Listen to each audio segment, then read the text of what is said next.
Okay, magandang hapon. Yesterday, I did actual calculation of one sack of sand. One sack of sand full is equivalent to one measuring box. Now, my video for today is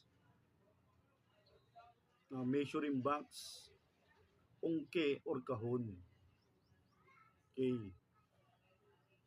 how many buckets or pails of sand does a measuring box contains? Sa Tagalog, ilang timba ng buhangin ang laman ng isang kahon o pungki. Okay. In my previous videos, I do have a video, or I did have a video of actual calculation of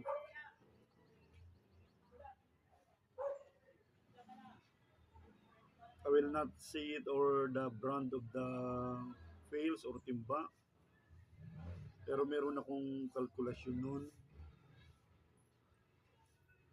at ito ay naglalaman ng 19 liters kapag puno, when it's full. Pero pag binili mo siya na laman ng pintura,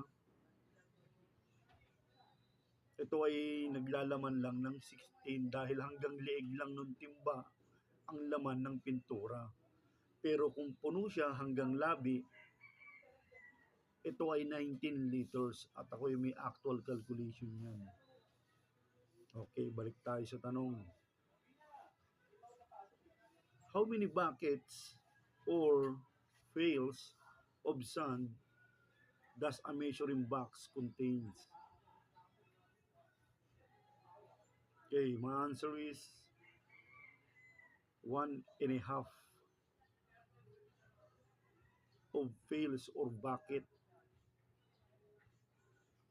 equivalent to a measuring box.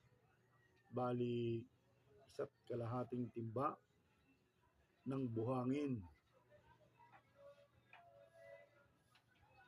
ang puno ng isang measuring box or kahon. Okay, I hope my video will help, makatulong.